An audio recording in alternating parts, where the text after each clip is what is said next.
Excellent. Welcome to today's vendor briefing with Vivid-Pix. This is an on-the-record recorded conversation with a member of the press, and the session will not be edited and will be posted on YouTube in its entirety. The floor is yours. I will shut off my video so we don't take bandwidth up. Awesome. Thank you, Doreen. Thank you for your time as well as others' times. And as we were just wanting to do kind of a tech check, I am that person or one of those people who live #van life. I live in Charleston, South Carolina, and I love my home there, but I also love looking at beautiful places around the United States. So, which is a pretty view, which is in Napa County, California, in my van, fairly well appointed. And I'm here to tell you a little bit about Vivid-Pix.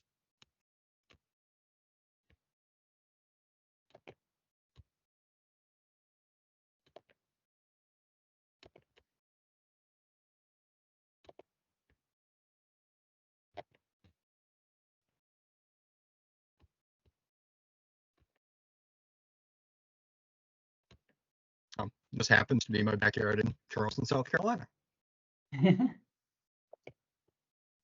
Looks like, unfortunately,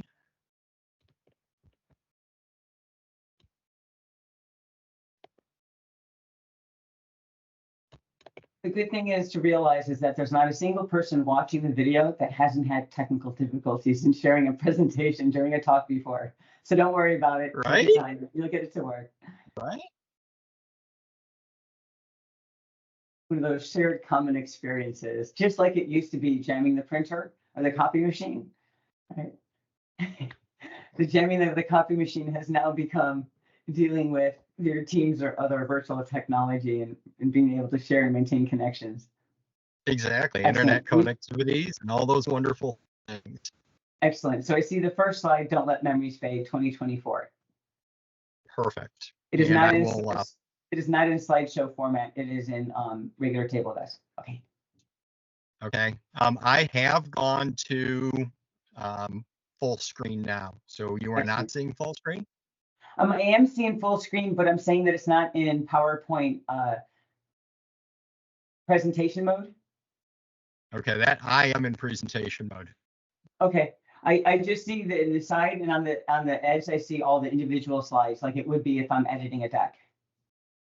Okay, let's stay in that mode. I just went into that mode, and maybe that will help us. Yep, and you can just move manually then instead of perfect. Exactly. And now I see the second slide. Perfect. Perfect. Okay, so we'll stay in this mode. So for all of you who are watching, thank you for your perseverance. So life is made up of people, places, events, and feelings. And oftentimes our photographs, we take many of them, but also sometimes photographs were taken by others. And that specifically has to do with old photographs, as well as memories that other people have that share with us. So this happens to be a photograph of my daughter who was deployed in Djibouti, Africa. And her job when deployed there was to help the good guys in the communities to help capture the stories that fed back to the Pentagon, and also to help spread good words of America. And unfortunately, in times of war, bad things happen. And the children that are surrounding my daughter here are all orphans. And so she spent the day at the orphanage with a few other folks from our military, brightening the day. So it's to share our memories and our collective memory. Objects are really important as well, or keepsakes, artifacts. And this is an example, and you'll see a video of it in a few minutes, that is of a World War I pouch that a lady I know, her grandfather wore. And these objects have amazing reminiscence and sharing wonderful story. And capturing memories before they fade is a responsibility, and that is intended to be a double innuendo. So as we age, our memories tend to fade, and as photographs and documents age, those also tend to fade. So it's important for us to capture the knowledge, the stories before the memory fades. And this is an example of how my sister and my mom are reminiscing and capturing stories using the Vivid-Pix memory station. So who am I? I'm Rick Voigt. I'm CEO, co-founder of Vivid-Pix. I've been in the photo industry for 39 years. I've been married for 39 years. I have a wonderful family that you see pictured here on the right, and I strive to help others. Vivid-Pix has been in business for 12 years, fixing underwater photos. And taking pictures underwater is difficult, and capturing a good image underwater is even more difficult. And part of the process is that as you go underwater, the warm colors and then the cooler colors are pulled away from the image that we capture. And this is Juan the turtle in Puerto Rico. And we out with automatically improved scuba underwater photos. Our software is sold in over 100 countries, and we're trusted by individuals, families, as well as organizations. So verifying the right side of the turtle was after your technology fixed the picture of the turtle, and the left was what it looked like without your technology. That is correct. Thank you for Excellent. clarifying. Thank you. Okay, so why don't let your memories fade? Video here, and let's see if the tech lets us. Going to full screen.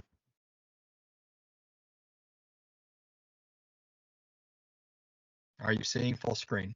I don't see the depth changed at all. Okay, so at that point then,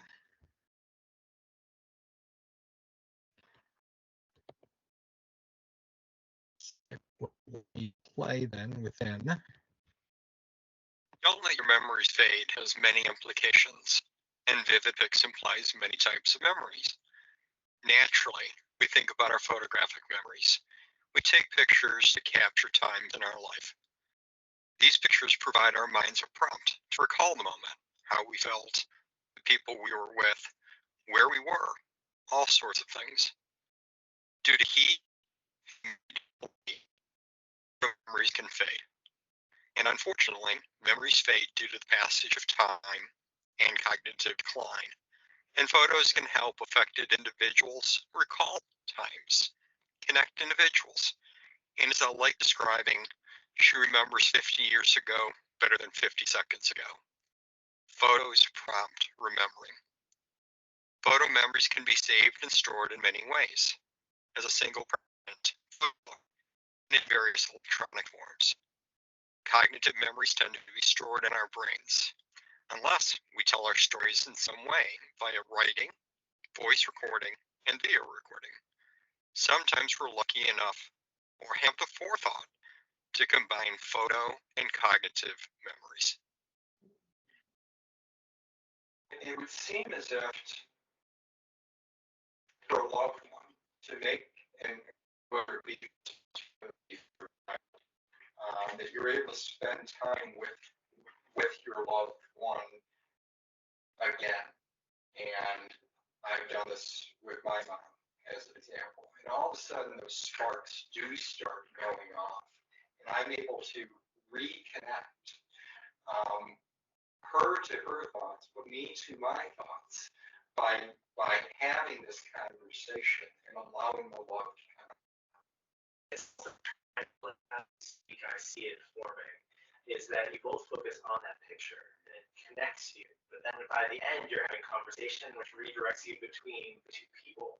And it's almost like that memory gets relived and it's you and that person, but you're using that modality of a photo to reconnect and bring that person back to life so you can relive those moments even just socially, or you get a piece of your mom back for that.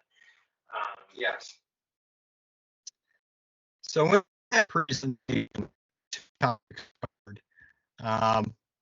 first topic is our photographic memories will fade. And with that, on April 1st is National Backup Day. So if you have images, documents, videos, all of the above, make sure you're backing up your content. And backup means your computer to an external drive that's attached. Oftentimes, it's a good idea to also have a backup that is given to someone that you trust and or put in a safety deposit box, because that allows that local drive to be separated from a home location, and that home location could flood, fire, all those terrible things occur. And then also upload into the cloud. It probably is and has yet to be proven, but it probably has the best resilience for technological change. And what I mean by that is, for those of us who understand transporting digital copies from type to type to type, meaning SideQuest to back to iOmegas to DVDs to SD cards, and technologically, it's harder and harder to be able to go back in time to find anything to read those images, and i.e. it's hard to find a SideQuest drive in order to be able to pull a SideQuest image, right? And many people don't even know what a SideQuest is. It's so far back. And then alternatively, to upload it into the cloud is going to be an alternative. The second thing was talking about photo reminiscence and capturing those stories. And May is National Photo Month. It's also Mental Health Awareness Month. And when researching the research into what NIH describes, the National Institutes of Health describes as reminiscence therapy, NIH describes using prompts such as photos, music, and household items to cause reminiscence and conversation for those with cognitive decline, dementia, Alzheimer's. And we ended up doing primary research because there was not much primary research in using photos in reminiscence therapy. So on our website, either underneath education or directly to vividpix.com reminisce, you'll see the full article. This is Dr. Josh Freitas that we worked on the project with. So we listen to customers and develop solutions to meet your needs and desires. So an example of that, this came in through the National Genealogical Society. And Vivid-Pix, we're the only for-profit business alliance that the National Genealogical Society has in 1903. So the question that came in was, over 40 years ago, my mother spent countless hours over many years compiling our family history. She has many 3-ring binders filled with handwritten computer-generated charts, numbering systems, copies of birth certificates, death certificates, all this incredible content. I want to preserve this information digitally for future family members. I am not familiar with the latest technology, genealogy, so I'm asking for help. I hope somebody can suggest a method of scanning documents with search and other features, or point me in the right direction. Your help with this project is greatly appreciated. Thank you. So NGS sent this over to me in order to be able to help this member out. So answer 1, digitization and search. You wish to scan at a minimum of 300 dpi and better to scan at 600 dpi. That's an analog statement. For instance, analog being printed like a photo or a document. If you're scanning negatives and slides, you want to be scanning at a much higher rate, i.e. 2400 or 4800 dpi. DPI and PPI are virtually either term is appropriate. So in order to have broad search capabilities of text searchable records, you wish to scan recognition. There's also a powerful tool for search called metadata. So I'm going to play actually let me explain to you metadata. I won't play that video in this presentation. So this presentation, RootsTech is the largest family history conference in the world. It's held in Salt Lake City. RootsTech is a part of Family Search. Family Search is part of Latter-day Saints. And we, a number of us, including Family Search, Vivid-Pix, Maureen Taylor here of the Photo Detective, and other companies, have created standards based on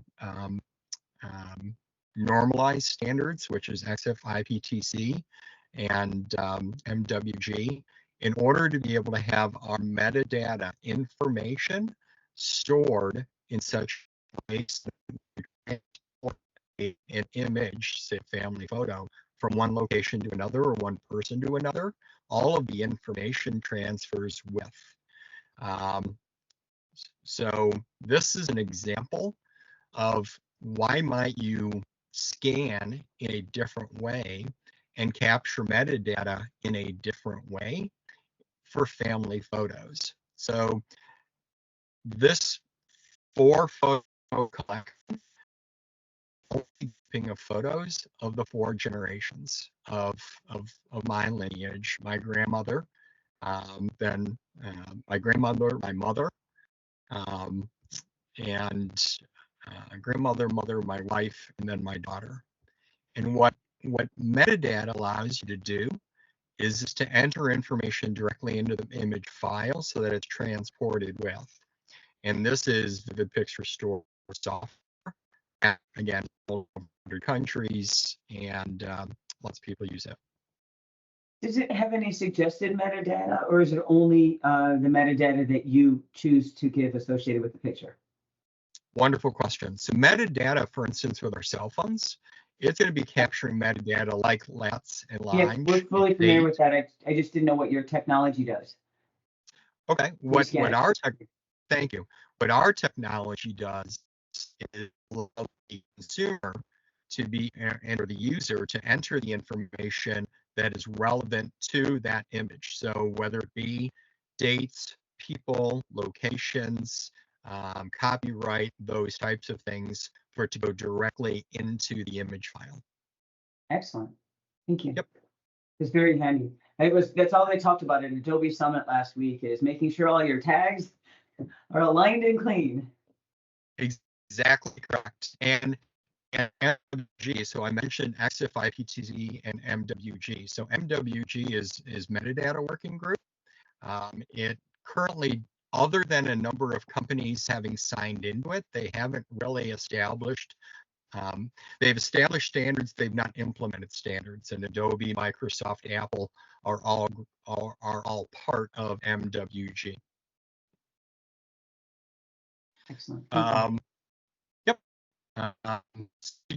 And search. So based upon the assortment of document, photo, image types that you have, you could use a flatbed scanner. And flatbed versus sheet fed is important for many of our images, because sheet fed, unfortunately, can rip and damage treasured items. It's wonderful technology. It's faster than a sheet fed, or excuse me, than a flatbed. However, it can cause damage, and particularly with photographs, inside those rollers, and it's going to scratch your photos. And if they're older photos, you simply can't scan them on sheet fed. So many manufacturers provide flatbed scanners, but what Vivid-Pix has developed with one of our partners, PFU, which was a division of Fujitsu, the largest scanning company in the world, which PFU is now part of Ricoh, another great company. Ricoh owns, past patents of and companies. We leverage their scanner in order to be able to enter the Vivid-Pix workflow. So scan, restore, and share stories in a whole new way. Let me share a brief video.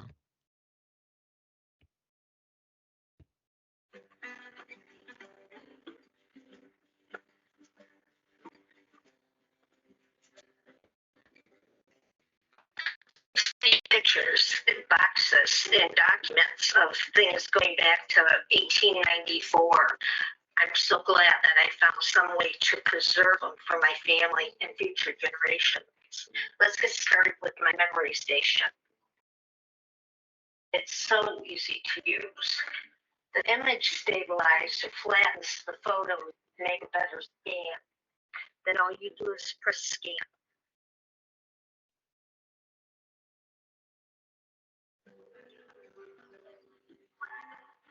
What's really amazing is that it doesn't have to be a picture. It can be an object and it will scan it.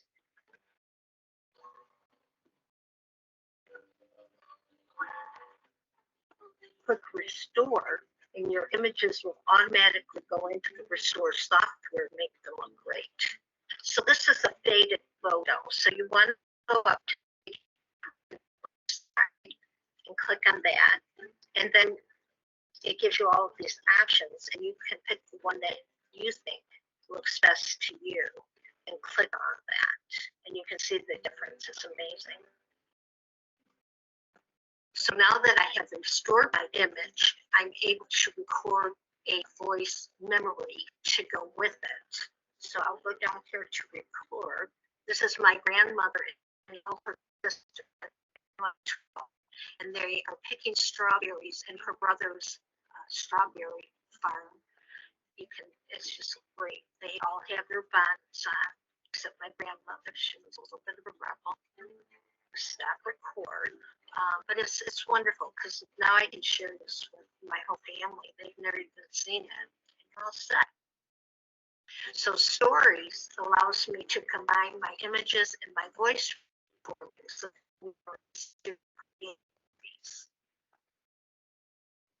So this allows me to remove any images that I might not want or move them around to create a movie. So then you go to create. Now let me share this wonderful short story with my family.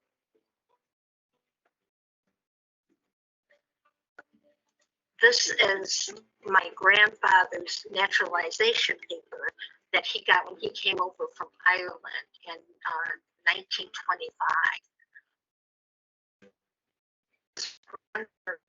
Sisters, I think there were like 12, and they are picking strawberries in her brother's strawberry farm. It's just great. They all have their bonnets on, except my grandmother. She was a little bit of a rebel. So this is a pouch. It's called a pouch, and it goes on the kilt that my grandfather wore in World War I. He was in the Irish Brigade. And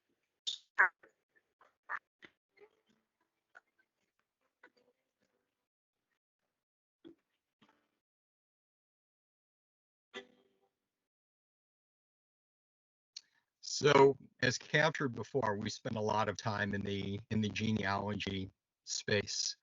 And specifically within genealogy, we spend time with genealogical and historical societies, libraries, archives, museums. And if you ask most people, are you interested in genealogy? The answer is no. But if you ask people, are you interested in your family history? The answer is yes. So what we've done is to use technology, and technology shouldn't be hard. It should be the responsibility of businesses to use technology to make life easier. And this is an example of what our scanner does. Scan one time at archive quality TIFF, and then you're able to record stories, memories, like we just saw Anne do. And this is how I met my wife at the University in Denver in Colorado in 1981. I won't play the full video.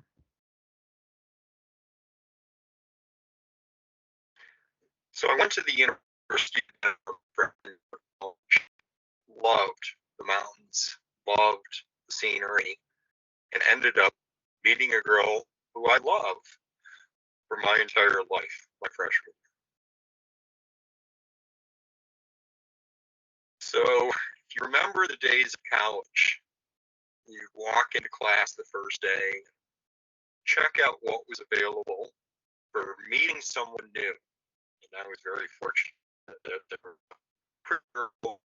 front row of a cultural anthropology class and had the nerve to introduce myself by borrowing a pencil that first day and sitting down next to her the next day. And this picture is within a couple of weeks of us meeting. I don't think we were actually dating yet, or we were dating-ish. We were studying, we were to know each other, but we weren't actually dating yet. One of our favorite things to do on the weekends was to go up to Estes State Park, Rocky Mountain National, and camp. So I'm going to pause that. And what was fun is that there are 1, 2, 3, 4, 5 images that I told that story about we met. And if you think about when you meet a new couple friend, or just common conversation, the question of how did you meet is a universal question. And the ability for me to be able to share my universal answer is cool. My daughter probably had a response to this story after posting on social media. And she said, I've heard that story my whole life, but I've never seen the pictures. and that's a powerful statement, because all of us have our youth. We've got different stages in our life, but she didn't know the story with what her mom and dad looked like. And if you all remember that conversation we had with my mother and my sister, my mom, I've got photographs of, and one of the backs of those photographs is Bev was the red-haired heartbreaker, and it's from 1952, so she was 20 years old. And what a wonderful memory of Bev. And these are the ways that we're able to connect multi-generation.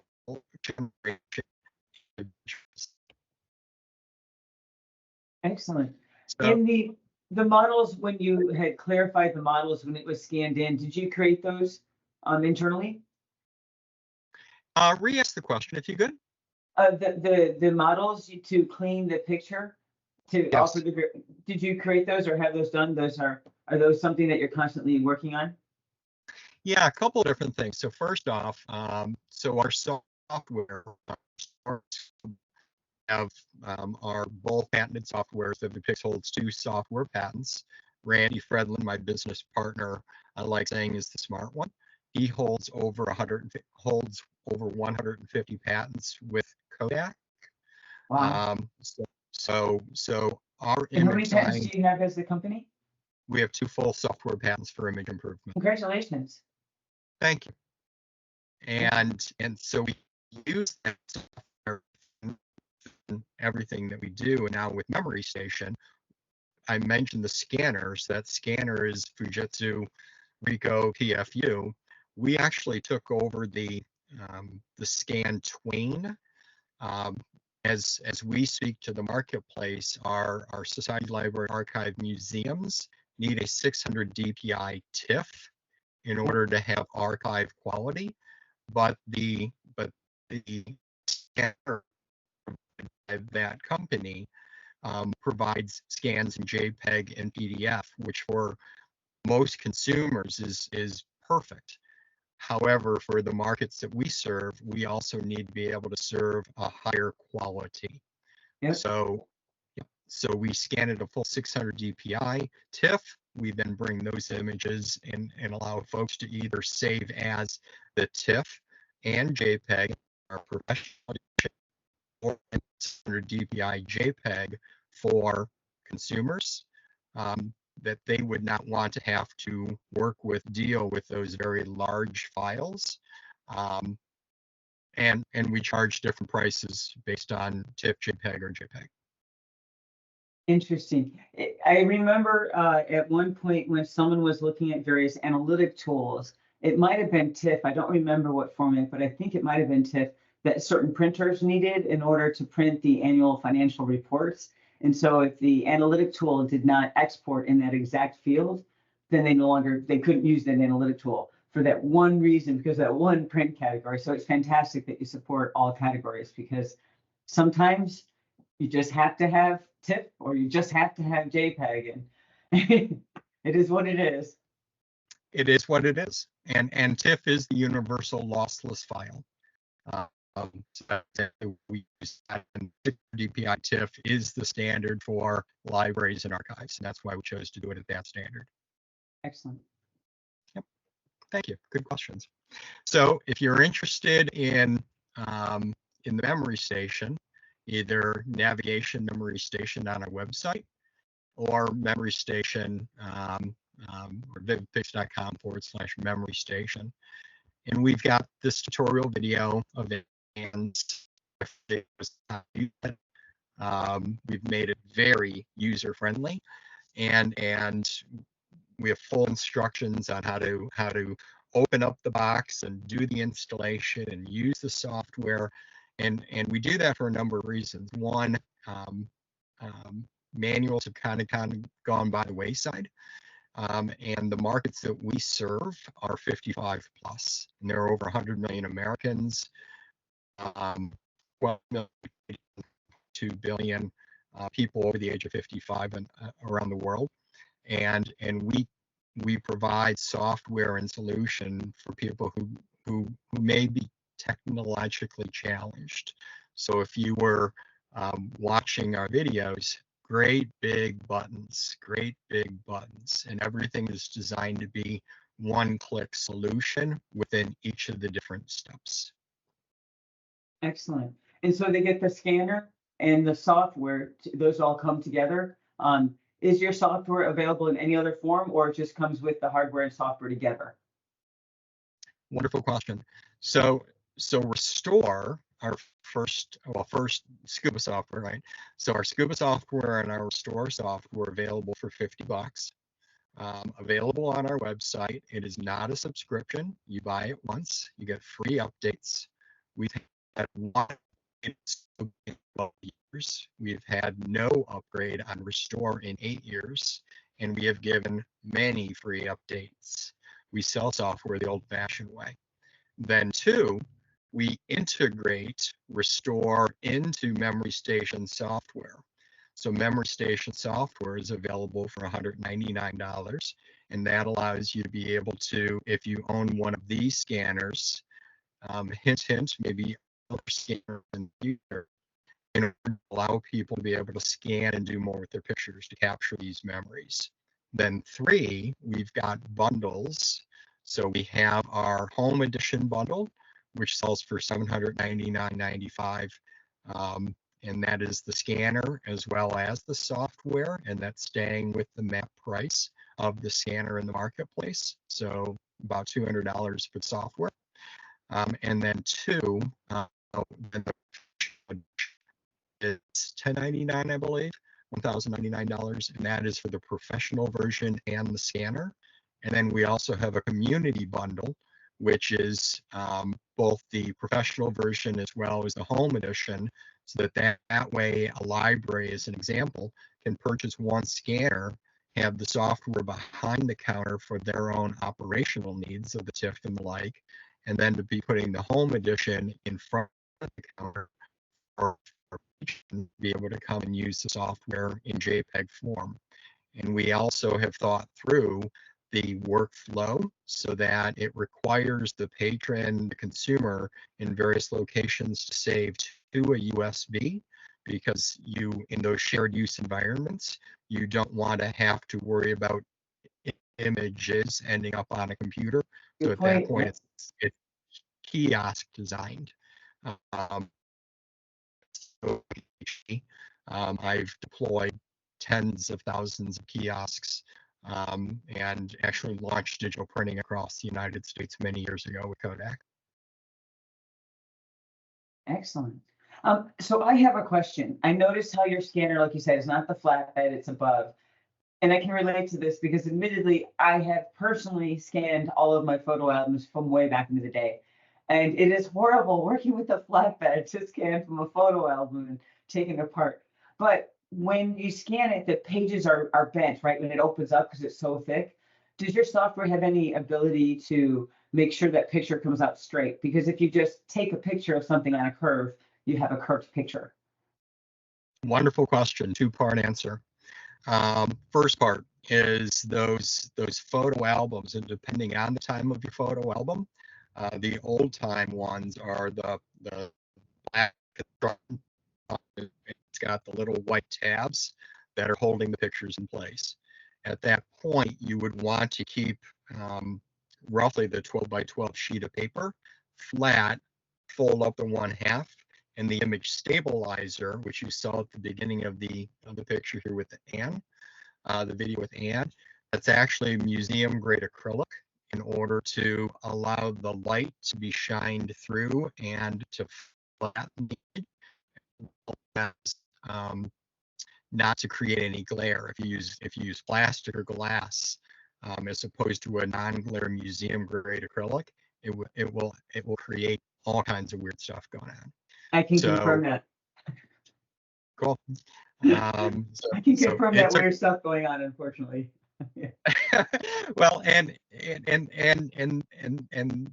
that's part of what Vivid-Pix is up to. I just part of my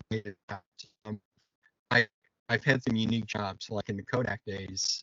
I at one time was responsible for managing the relationship between Kodak and Disney, and I had to look across all of the different business units of Kodak and all of our different technologies in order to be able to represent within parks the different technologies that our business units provided. And when I was vice president, national sales manager and image and consumer image in North America, I had to look across all this technology in order to figure out how best to put it in the market. And then at HP did something similar. So with that, when we Vivid-Pix come out with products, we're looking at all the different options and of what is the need of the consumer, as well as the technology challenges of Kodak or HP. So we look across the spectrum of different companies to come up with the best solution to meet the consumer need. And that image stabilizer is an example of that. We saw the need, we sought the solution, and we market the product. Excellent. You said your software does run on Windows, Mac, or Android? So the Restore and Scuba runs on Windows. They're not mobile app programs. The Memory Station software runs on Windows. Will it run on Mac in the future? Most likely. No date promised. I understand.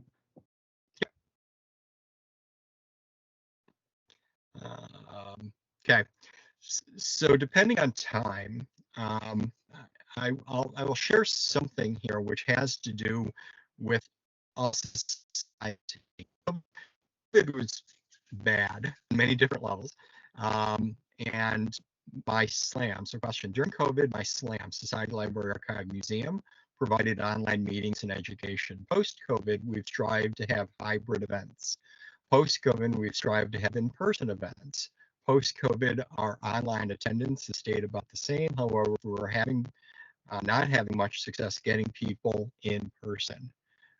I worry about the social interaction. They seem to be becoming isolated and lonely. My SLAM needs in person to receive funding and to stay afloat. So my answer to this is COVID was a difficult time. Everyone dealt with it differently. Post-COVID, we're also all dealing with it differently. Together, we need to get through this. And yes, humans are social creatures. We need social interaction to stay healthy. And in fact, mental health requires interaction to stay healthy. I believe it was last June of 2023, the Surgeon General wrote this advisory report that loneliness increases the risk of premature death by 26%, isolation by 29%. Continuing to live in loneliness is equivalent to smoking up to 15 cigarettes a day in terms of your lifespan. Lonely people are at substantially increased risk of developing heart disease, having a stroke, developing dementia and having a shorter lifespan. About half say they've experienced loneliness. This is a big deal. So professional organizations can help. Genealogical and historical societies, libraries, archives, and museums can provide a wide range of in-person and online help. And Vivid-Pix has developed a program with the National Genealogical Society to assist SLAM organizations. So I'd mentioned that we're the only for-profit business partner in Genealogical Society, founded in 1903. This is what we've created. Congratulations. Thank you. There are over 100 million Americans, 12.5 million Canadians, and 1.2 billion globally over the age of 55. We wish to share our stories, to share other people's stories with children of all ages and future generations. Genealogy is finding names, dates, and places. You got family history, which is learning about the people. Introducing the Family Matters Community Outreach Toolkit for societies, libraries, archives, and museums, a partnership of the National Genealogical Society and Vivid-Pix. Vivid-Pix and the National Genealogical Society developed a turnkey program to help organizations bring the public in the door. Through this partnership, organizations and interactive programs that connect people with their family history and organizations with new audiences. Vivid-Pix is all about making it simple to relive your memories. This includes scanning or downloading photos and documents to create your family history, fast, easy, and affordable software to improve these images, and various education to help people do more. The whole education arm of Vivid-Pix is so important. I've been a strong advocate my entire career about the power of story. That's why people engage in genealogy. That's why people join societies, attend webinars, show up at conferences. They're excited, they're engaged about finding their family's stories. The power of story. It changes lives. We know that. That's why we do this. Vivid-Pix has been a wonderful partner to help people find their story. In addition to really strong, really solid education, we're so pleased to be partnering with Vivid-Pix on the memory care aspect. And if you think about it, there's kind of two ways of interpreting memory care. One, we know our photographs contain many of our family's memories. Vivid-Pix is helping us care for those memories. Second, we know how important it is to care for our family members, our friends, our loved ones who are on the dementia spectrum. And Vivid-Pix, through their work with the National Institute for Dementia Studies, has found and has identified and articulated best what we kind of thought or believed all along, that taking pictures, marrying really good metadata to those pictures, or taking pictures to our loved ones and recalling stories and events related to the picture. We installed the memory station in June of 2022, and I can tell you some of the things we've gotten done, because it's been great. We've scanned over 2,000 CGS photos and almost 3 gigabytes of CGS historical documents. It's also been very popular with our members, having scanned countless photos and historical documents themselves for their own history. A major part of the success of your programming is based on public outreach. The Family Matters Toolkit has turnkey promotional templates, but that's not all. We have marketing education by experts Amy Johnson-Crow, Sue Kaufman, Sherry Bush, and Allison Dupre Singleton. Let's look a little bit deeper, because there are free options, even for ones that you think of as traditionally paid. You want to look at you can request television stations to cover events. Your toolkit has press releases and templated content that you can use for the public service announcements that Allison discussed. We also provide you with a calendar of holidays to plan and promote timely events. These same templates work perfectly for community flyers and on social media.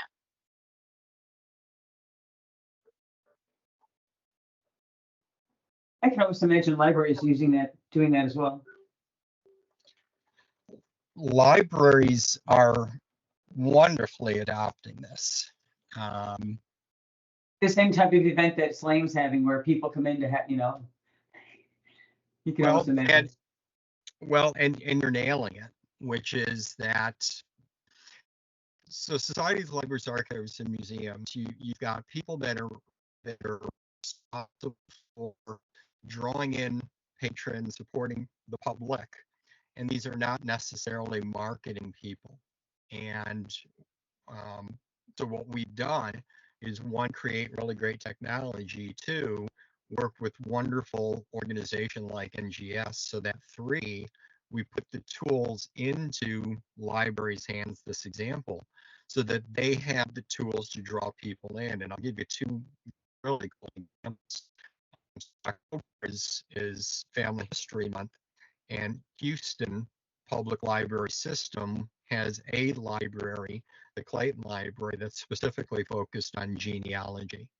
And we reached out from the Clayton Library to promote education, which all this is available from Vivid-Pix, education to be able to organize your photos, to tell the stories, your own story, other people's stories, and then the scanning, and we'd have Scanapalooza. And so multiple machines to do the scanning.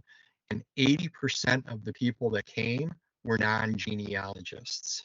General public wanted to learn about the topics that we had to offer. So the genealogy community, the library system, could provide content, programming important to their patrons.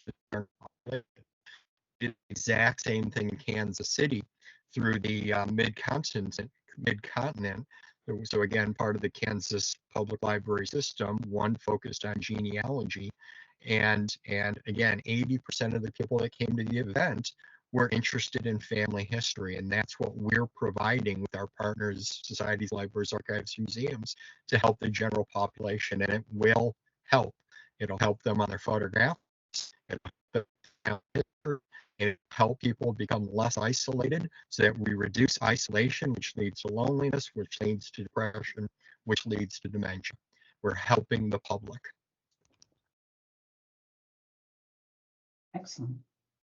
That's probably, you know what? That's probably a pretty good place to leave this off. So I'm going to stop sharing. Okay, well, that was a great story. Thank you. Thank you for sharing. And World Backup Day is March 31st, so I will make sure to get this out so we can celebrate. And I will make sure Karen has it as well. And thank you so much for sharing your story with us and sharing your technology with us. Doreen, my sincere pleasure. Thank you for your time. And yes, please don't let your memories fade. And this is to everybody, don't let your memories fade. And make sure you're backing up these wonderful memories. Just because one wrong click of the mouse, or one flood, one fire, and it could disappear. Back it up. So true. One hurricane too, or earthquake. Thank you so much. Have an amazing Friday. You too. Bye-bye. Okay. Bye.